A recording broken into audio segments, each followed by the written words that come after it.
Good morning student. आज हम हिंदी पूरक वाचन में प्रकरण 3 सत्साहसी पढ़ेंगे। सत्साहसी जो है वो गणेश शंकर विद्यार्थी की रचना है। गणेश शंकर विद्यार्थी का जन्म 1890 में हुआ था और निधन 25 मार्च 1931 में। वे हिंदी के पत्रकार एवं भारतीय स्वतंत्रता संग्राम के सिपाही एवं सुधारवादी नेता थे। पंडित गणेश शंकर विद्यार्थी का जन्म अश्विन शुक्ल 14 को रविवार को 1990 में हुआ था। वो अपनी ननिहाल इलाहाबाद के अतरसुईया मोहल्ले में श्रीवास्तव कायस्थ परिवार में हुआ था। इनके पिता मुंशी जयनारायण कायस्थ हथगांव जिला फतेहपुर उत्तर प्रदेश के निवासी थे। माता का नाम गोमती देवी था। पिता ग्वालियर रियासत में मुंगावली के एंग्लो वर्नाक्युलर स्कूल में हेडमास्टर थे। वहीं विद्यार्थी जी का बाल्यकाल बीता तथा शिक्षा दीक्षा हुई। विद्या आरंभ उर्दू से हुआ और 1905 में भेसला से अंग्रेजी मिडिल की परीक्षा पास की। 1907 में प्राइवेट परीक्षार्थी के रूप में कानपुर से एंट्रेंस परीक्षा पास करके आगे की पढ़ाई के लिए इलाहाबाद के कायस्थ पाठशाला कॉलेज में भर्ती हुए। उसी समय से पत्रकारिता की ओर झुकाव हुआ और भारत में अंग्रेजी राज के यशस्वी लेखक पंडित सुंदरलाल कायस्थ इलाहाबाद के साथ उनके हिंदी साप्ताहिक कर्मयोगी के संपादन में सहयोग देने लगे। 1911 में विद्यार्थी जी सरस्वती में पंडित महावीर प्रसाद द्विवेदी के सहायक के रूप में नियुक्त हुए। कुछ समय बाद सरस्वती छोड़कर अभ्युदय में सहायक संपादक हुए। यहाँ सितंबर 1913 तक रहे। 2 ही महीने बाद 9 नवंबर 1913 को कानपुर से स्वयं अपना हिंदी साप्ताहिक प्रताप के नाम से निकाला। प्रताप जो है वो बहुत ही बड़ा साप्ताहिक माना जाता है। इसी समय से विद्यार्थी जी का राजनीतिक, सामाजिक और प्रौढ़ साहित्यिक जीवन प्रारंभ हुआ। पहले उन्होंने लोकमान्य तिलक को अपना राजनीतिक गुरु माना, किंतु राजनीति में गांधी जी के अवतरण के बाद वह उनके अनन्य भक्त हो गए। श्रीमती एनी बेसेंट के होम रूल आंदोलन में विद्यार्थी जी ने बहुत लगन से काम किया और कानपुर के मजदूर वर्ग के एक छात्र नेता हो गए।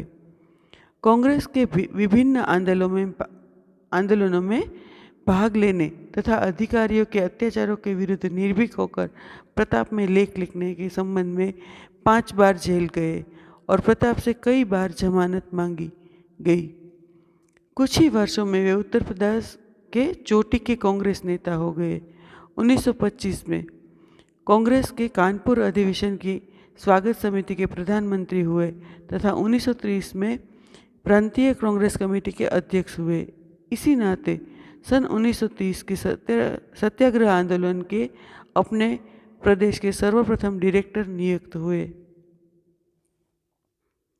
साप्ताहिक प्रताप के प्रकाशन के 7 वर्ष बाद 1920 में विद्यार्थी जी ने उसे दैनिक कर दिया और प्रभा नाम की एक साहित्यिक तथा राजनीतिक मासिक पत्रिका भी अपने प्रेस से निकाली। प्रताप किसानों और मजदूरों का हिमायती पत्र रहा। उसमें देशी राज्यों की प्रजा के कष्टों पर विशेष सतर्क रहते थे। चिट्ठी पत्री स्तंभ प्रताप की निजी विशेषता थी। विद्यार्थी जो स्वयं तो बड़े पत्रकार थे ही, उन्होंने कितने नवयुवकों को पत्रकार, लेखक और कवि बनने की प्रेरणा दी तथा ट्रेनिंग भी दी। ये प्रताप में सुरुचि और भाषा की सरलता पर विशेष ध्यान देते थे। फलतः सरल, मुहावरेदार और लचीलापन के लिए वह चुस्त हिंदी की एक नई शैली का उन्होंने प्रवर्तन किया। कई उपनामों से भी ये प्रताप तथा अन्य पत्रों में लिखा करते थे। अपने जेल जीवन में उन्होंने विक्टर ह्यूगो के 2 उपन्यास ला मिजरेबल्स तथा 93 का अनुवाद किया। हिंदी साहित्य सम्मेलन में 19 में वे गोरखपुर अधिवेशन के यहाँ सभापति चुने गए। विद्यार्थी जी बड़े सुधारवादी किंतु साथ ही धर्मपरायण ईश्वर भक्त भी थे। वक्ता भी बहुत प्रभावपूर्ण और उच्च कोटि के थे। यह स्वभाव के अत्यंत सरल किंतु क्रोधी और हठी भी थे। कानपुर के सांप्रदायिक दंगे में मुस्लिमों द्वारा 25 मार्च 1931 को इनकी हत्या कर दी गई। ये जो है उनका परिचय था, उनके बारे में कुछ जानना चाहिए। बहुत अच्छे लेखक भी थे और लेख और निबंध लिखा करते थे। आपको जो एक निबंध दिया गया है उनमें उन्होंने सत्साहसी को क्या होता है, कैसे होता है, क्यों, कौन होता है, यह दिखाने का प्रयत्न किया है। इस लेख में साहस के अनेक रूपों की चर्चा की गई है तथा यह भी बताया गया है कि सत्साहस क्या है, सत्साहस और दुस्साहस में क्या अंतर है, यह भी बताया गया है। सत्साहस का अर्थ क्या होता है?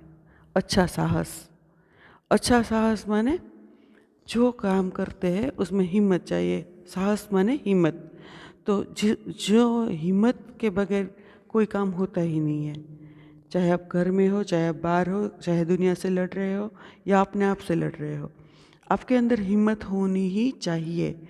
साहस के बगैर हम जी नहीं पाते हैं। लेखक ने यहाँ पे बहुत अच्छे विचार प्रस्तुत किए हैं। अब हम पढ़ते हैं। संसार के सभी महापुरुष साहसी थे। संसार के काम बड़े अथवा छोटे साहस के बिना नहीं होते। बिना किसी प्रकार का साहस दिखलाए किसी जाति या किसी देश का इतिहास ही नहीं बन सकता। अपने साहस के कारण ही अर्जुन, भीम, भीष्म, अभिमन्यु आदि आज हमारे हृदयों में बसे हैं। जिन लोगों ने साहस किया है वो उन्होंने हमेशा जिंदगी को जीता है, चाहे वो मरकर भी हो या जिंदा रहकर हो। साहस करना बहुत ही आवश्यक चीज़ है। जब तक आप नहीं वो कर सकते, आपको बहुत कुछ नहीं समझ में आएगा। साहसी के लिए केवल साहस प्रकट करना ही अमिष्ट नहीं, क्रोधांत होकर स्वार्थवश साहस दिखलाने को किसी प्रकार का प्रशंसनीय कार्य नहीं कहा जा सकता। इस प्रकार का साहस चोर और डाकू भी कभी कभी कर गुजरते हैं। चोर और डाकू वे मतलब जो बुरे लोग हैं वो भी साहस तो करते ही है, क्योंकि किसी को मारना हो, किसी को लूटना हो तो उसमें भी हिम्मत तो चाहिए ही। मगर अच्छे साहस, सत्साहसी का अर्थ है अच्छे साहस। तो राजा महाराजा भी अपने कुत्सित अभिलाषाओं को पूर्ण करने के लिए कभी कभी इससे भी बढ़कर साहस के काम कर डालते थे। ऐसा साहस निम्न श्रेणी का साहस है।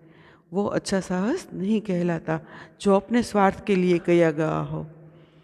अपनी दिखावे मतलब राजा जो है उनके पास शक्ति है, तो शक्ति का सामर्थ्य दिखाने के लिए भी वो साहस करते हैं। किसी को सजा देनी हो तो वो अपनी हिम्मत दिखा देते हैं कि मैंने उसको मार डाला। मगर अपने स्वार्थ के लिए या कोई निजी बाबत के लिए या बुरी बात के लिए जो साहस करते हैं उसे हम सत्साहसी नहीं कह सकते। इस साहस को किसी भी दृष्टिकोण से सत्साहस नहीं कहा जा सकता।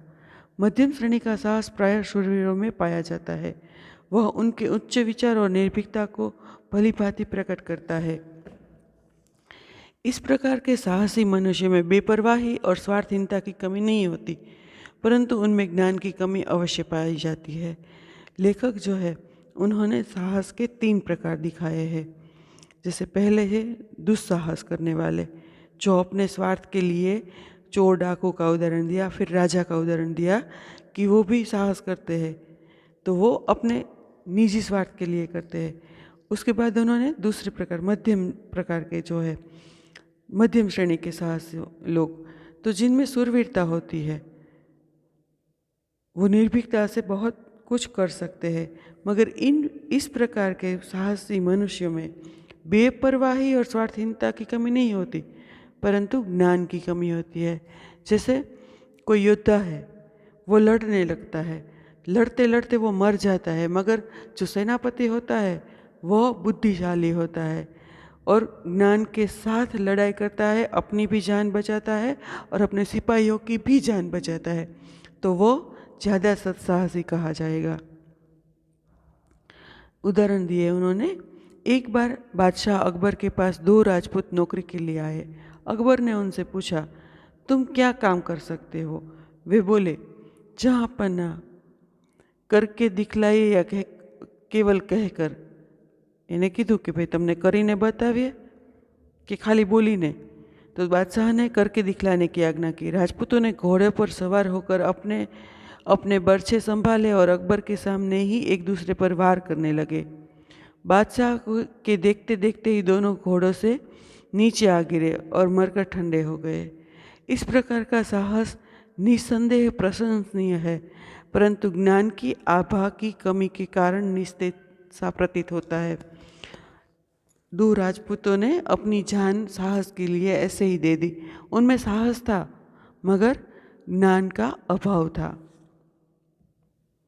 सर्वोच्च श्रेणी के साहस के लिए हाथ पैर की बलिष्ठता आवश्यक नहीं और न ही धनमान आदि का होना आवश्यक है। जिन गुणों का होना आवश्यक है वे है हृदय की पवित्रता, उदारता और चरित्र की दृढ़ता। लेखक जो कहना चाहते हैं वो यह है कि जो व्यक्ति पवित्र हो, हृदय के अंदर कोई मलिन विचार ना हो और चरित्र है वो उनका दृढ़ हो और उदारता हो, तो ऐसे गुणों की प्रेरणा से उत्पन्न हुए साहस तब तक पूर्णतया प्रशंसनीय नहीं कहा जा सकता जब तक उसमें एक और गुण सम्मिलित न हो, और इस गुण का नाम है कर्तव्य परायणता। कर्तव्य परायणता किसे कहते हैं? उचित काम करने वाला, मतलब जो व्यक्ति विचार के साथ योग्य काम करे उसे कर्तव्य परायणता कहते हैं। कर्तव्य का विचार प्रत्येक साहसी मनुष्य में होना चाहिए। कर्तव्य परायण व्यक्ति के हृदय में यह बात अवश्य उत्पन्न होनी चाहिए कि जो कुछ मैंने किया वह केवल अपना कर्तव्य किया। उसमें अहम नहीं होना चाहिए।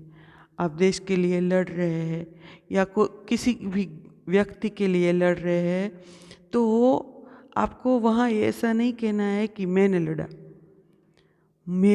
मेरा फर्ज था, मुझे ये करना चाहिए। इसको हम कर्तव्य परायणता बोल सकते हैं। मारवाड़ के मोरूदा गांव का जमींदार बुद्धन सिंह किसी झगड़े के कारण स्वदेश छोड़कर जयपुर चला गया और वहीं बस गया। थोड़े ही दिनों बाद मराठों ने मारवाड़ पर आक्रमण किया।